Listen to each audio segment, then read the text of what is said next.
Main शहरों के अंदर पानी आ चुका है। लोग सोसाइटीज के अंदर जो सेफ समझी जाती थी, उन सोसाइटीज के अंदर, घरों के अंदर पानी आ गया और लोगों को रेस्क्यू किया जा रहा है। सैलाब जब आता है तो वो जो जानी और माली नुकसान करता है, उसके साथ साथ वो कई बीमारियां लेके आता है। और उस cholera, dysentery, typhoid, hepatitis A, hepatitis B, diarrhoea, acute watery diarrhoea, इसके साथ साथ ये सारी पेट की बीमारियां हैं, upper respiratory tract infection, flu, pharyngitis, tonsillitis, और इसके साथ साथ मलेरिया, डेंगू और चिकनगुनिया। ये सारी वो बीमारियां हैं जो एक सैलाब, एक फ्लड अपने साथ लेके आता है। आजकल पाकिस्तान बुरी तरह मुतासर है सैलाब से, और हर जगह जो है वो मेन शहरों के अंदर पानी आ चुका है। लोग सोसाइटीज के अंदर जो सेफ समझी जाती थी, उन सोसाइटीज के अंदर, घरों के अंदर पानी आ गया और लोगों को रेस्क्यू किया जा रहा है। सिर्फ इस बात की कमी है कि पाकिस्तान में लोगों को इसका नॉलेज बहुत ज्यादा कम है कि जो सैलाब जब आता है तो वो जो जानी और माली नुकसान करता है, उसके साथ साथ वो कई बीमारियां लेके आता है। और उसके पीछे एक बड़ी ही साइंटिफिक और लॉजिकल रीजन दूंगा, और उसके बाद हम एक एक करके तीन किस्म की बीमारियां डिस्कस करेंगे। जो एक, सबसे पहले पेट की बीमारियां हैं, दूसरे नंबर के ऊपर ऐसी बीमारियां जो किसी वेक्टर के थ्रू फैलती हैं, और तीसरे नंबर के ऊपर आपकी सांस की, आपकी छाती की, आपके फेफड़ों की बीमारियां हैं। ये तीन चार ऐसे पांच बीमारियां हैं जो कि आपने समझनी है ताकि आप इनसे बच सकें, क्योंकि सैलाब आया हुआ है और ये लाजमी लोगों को बीमार करता है।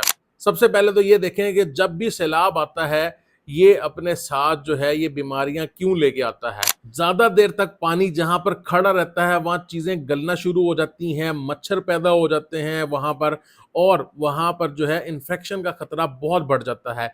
जब सैलाब आता है, इसके साथ साथ बारिशें भी बहुत ज्यादा हो रही होती हैं अक्सर, तो बहुत ज्यादा नमी, ह्यूमिडिटी हो जाती है आपकी एयर के अंदर, आपकी इन्वायरमेंट के अंदर। इसकी वजह से ये एडवाइस किया जाता है कि आप बाहर के स्ट्रीट फूड से मुकम्मल परहेज करें, क्योंकि जितनी ज़्यादा नमी होगी, जो आपने अक्सर नोट किया होगा कि बिस्किट वगैरह या इस तरह की जो चीज़ें होती हैं, उनके अंदर बहुत नमी आ जाती है, वो बहुत नरम नरम से हो जाते हैं इस मौसम के अंदर। जो लोग गोलगप्पे खाते हैं या इस तरह की चीज़ें खाते हैं, उनको बहुत ज़्यादा मेरी एडवाइस है कि बिल्कुल इससे परहेज़ करें, क्योंकि अगर ये बीमारियां ज़्यादा बिगड़ें तो ये जानलेवा भी साबित हो सकती हैं। तो आप शुरू करते हैं हम। सबसे पहला मैं आपको जो पार्ट बताऊंगा वो है पेट की बीमारियां, जिसके अंदर टाइफाइड की बीमारी सरफहरिस्त है। उसके बाद कॉलरा है, यानी डायरिया, एक्यूट वाटरी डायरिया। इसके बाद जो है आपको गैस्ट्रोएंटाइटिस है, गैस्ट्राइटिस है, आपकी जो है इस तरह की जितनी बीमारियां, फूड पॉइजनिंग है, ये सारी की सारी बीमारियां आपको फ्लड के दिनों में हो सकती हैं। हाइपेटाइटिस ए और हाइपेटाइटिस ई है, ये जिगर की बीमारी है। अब इसमें होता क्या है कि मेनली जो पीछे कॉज होती है वो होता है कंटेमिनेटेड वाटर, यानी गंदा पानी। जब सैलाब आता है, सैलाब बहुत ज़्यादा देर तक खड़ा होता है, तो वो अक्सर पानी के जो सोर्स होते हैं उनको कंटेमिनेट कर देता है, उनको इन्फेक्ट कर देता है। और क्योंकि वो बहुत ज़्यादा देर तक एक एक जगह पे खड़ा होता है, तो वहाँ पर बैक्टीरिया, वायरसेस और जो पैरासाइट्स होते हैं वो बहुत ज़्यादा इंक्रीज कर जाते हैं, और वो आपके पीने वाले पानी के अंदर शामिल हो सकते हैं। उसी पानी के साथ आपकी मुख्तलिफ चीज़ें बनाई जाती हैं, मुख्तलिफ चीज़ों में वो यूज़ होता है, पीने के लिए वो यूज़ होता है। और जब इंसान जो है उस पानी को इस्तेमाल करते हैं, तो उनको ये पेट की तमाम बीमारियां लग सकती हैं। अगर आपको भी इन दिनों के अंदर एक्यूट वाटरी डायरिया जैसी बीमारी, यानी एकदम पतले पखाने आना शुरू हो गए हैं, तो लाजमी अपने मुस्तनद डॉक्टर से रुजू करें, ताकि वो आपका सही तरह इलाज कर सके। क्योंकि इस मौसम के अंदर डिहाइड्रेट होना भी बहुत इजीली है, बहुत इजी से बंदा जो है वो डिहाइड्रेट हो जाता है। अगर आपने बर वक्त इसको ना पहचाना कि आपको पेट की कौन सी बीमारी है, तो आपको शदीद मुश्किलात का सामना करना पड़ सकता है। अब दूसरे नंबर पे ऐसी बीमारियों की बात करते हैं जो किसी वेक्टर के थ्रू, यानी किसी और चीज़ के थ्रू फैलती हैं। यानी जहाँ पानी खड़ा हुआ वहाँ बहुत सारे मच्छर पैदा हो जाते हैं। अब मच्छर मलेरिया के भी हो सकते हैं, डेंगू के भी हो सकते हैं, और बड़े ही, आज मैं आपको बताऊंगा कि आज जब मैं जुमे की नमाज के लिए निकला, तो अक्सर मैं ऐसे करता हूँ, क्योंकि धूप बहुत ज़्यादा होती है, तो एक गाड़ी जो है बाहर जो मेरी खड़ी होती है उसमें मैं जुमा पढ़ने जाता हूँ, तो उसके जो शीशे हैं वो मैं थोड़ा सा नीचे कर देता हूँ, ताकि उसके अंदर बहुत ज़्यादा हबस ना हो, और जब मैं बैठूं तो वो बहुत ज़्यादा गर्मी ना हो। तो जब मैं बैठा तो मेरे बिल्कुल सामने डेंगू का मच्छर बैठा हुआ था, उसको पहचानना बड़ा ईज़ी है। उसके ऊपर व्हाइट कलर की लाइनें होती हैं और वो थोड़ा बड़ा होता है मच्छर। वो सामने से पकड़ा जाता है कि किस तरह का ये मच्छर है। तो वो जब मैंने देखा तो मुझे फ़ौरन समझ आ गई ये डेंगू है। मैंने फ़ौरन उतर के दरवाज़े खोल दिए ताकि वो मच्छर बाहर निकल जाए, क्योंकि अगर वो काट लेता तो डेंगू होने का बहुत ज़्यादा खतरा था। इसी तरह चिकनगुनिया आपको याद होगा, कराची के अंदर जब पानी बहुत ज़्यादा देर तक खड़ा होने लग गया था, बहुत ज़्यादा कूड़ा वगैरह फेंकना शुरू हो गए थे लोग, वहाँ पर चिकनगुनिया ने जो है वो जन्म लिया था और वो भी मच्छरों के ज़रिए फैलता है। ये तो हो गई मच्छर की कहानी। दूसरे नंबर के ऊपर ऐसे इंसेक्ट्स जो होते हैं, कीड़े-मकोड़े, हशरात, वो भी पैदा हो जाते हैं। साँप जो है इनके साथ आ जाते हैं और भी बहुत सारे ऐसे कीड़े-मकोड़े जो हैं वो इस सैलाब के साथ आ जाते हैं, जो अगर आपको काटते हैं तो वो ज़हरीले हो सकते हैं।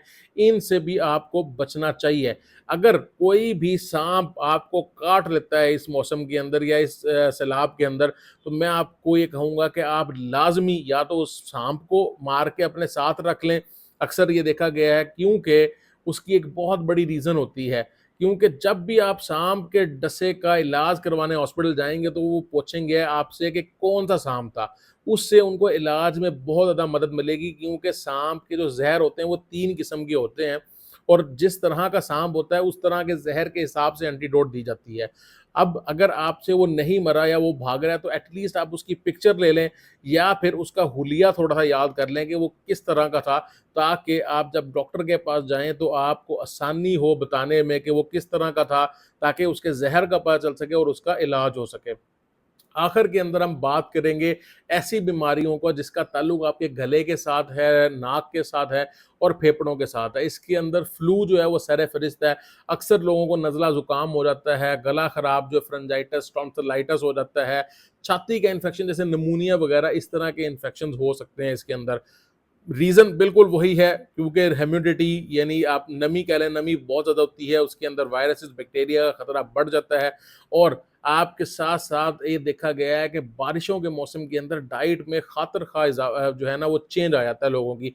लोग जो हैं वो तली हुई चीज़ें ज़्यादा इस्तेमाल करना शुरू कर देते हैं, बारिश हुई नहीं और समोसे पकोड़े शुरू हो गए और उसकी वजह से भी जो है पेट खराब होना, गला खराब होना, ये एक मामूल बन जाता है। अगर आपका गला खराब है और आपको बुखार हो रहा है, इसके साथ-साथ आपका जिस्म काँप रहा है, तो आपको फ्रंजाइटिस, टॉन्सिलाइटिस या आपको अगर आपको एलर्जी हो रही है, तो एलर्जिक राइनाइटिस जो है, इस तरह की बीमारियाँ हो सकती हैं। तो मैं आपको रिकमेंड करूँगा कि कभी भी आप खुद से मेडिकेशन करना जो है, वो ना करें, क्योंकि जब आप खुद से मेडिकेशन करते हैं, तो अक्सर लोग गलत लेते हैं। यहाँ पर मैं एक बहुत ही इम्पोर्टेंट बात कहना चाहूँगा कि लोग एज़ोमैक्स जो है, वो बहुत ज़्यादा खाते हैं जब भी गला खराब होता है। आप अपने डॉक्टर से रुजू करें, उससे पूछें कि आपने ये एंटीबायोटिक लेनी है या नहीं लेनी। अगर डॉक्टर रिकमेंड करता है तो ही लें, वरना ये एंटीबायोटिक ना लें। आप आहिस्ता-आहिस्ता एंटीबायोटिक से रेज़िस्टेंट हो जाएँगे और एंटीबायोटिक आप पे असर नहीं करेगी। क्योंकि मोस्टली जब वायरल इन्फेक्शंस होती है, उसके अंदर एंटीबायोटिक की ज़रूरत नहीं होती है। तो ये कुछ बीमारियाँ थी जो फ्लड अपने साथ लेके आता है। मेरी आपसे ये रिक्वेस्ट है कि आप ये वीडियो अपने दोस्तों के साथ, फैमिली के साथ लाज़मी शेयर करें, ताकि सबको इसका नॉलेज मिल सके, सबको पता चल सके कि ये कौन-सी ऐसी बीमारियाँ और इनसे कैसे बचा जा सकता है। जब भी आप खाना खाएँ, अच्छी तरह हाथ धो के खाएँ। आप कोई भी बाहर से ऐसी चीज़ ना खाएँ जो आग पे ना आप बनी हो, क्योंकि जो भी ऐसी चीज़ होगी जो आग पे नहीं बनी होगी, उसमें इन्फेक्शन होने के चांसेस बहुत ज़्यादा होंगे। डॉक्टर मुज्तबा को इजाज़त दें। शुक्रिया।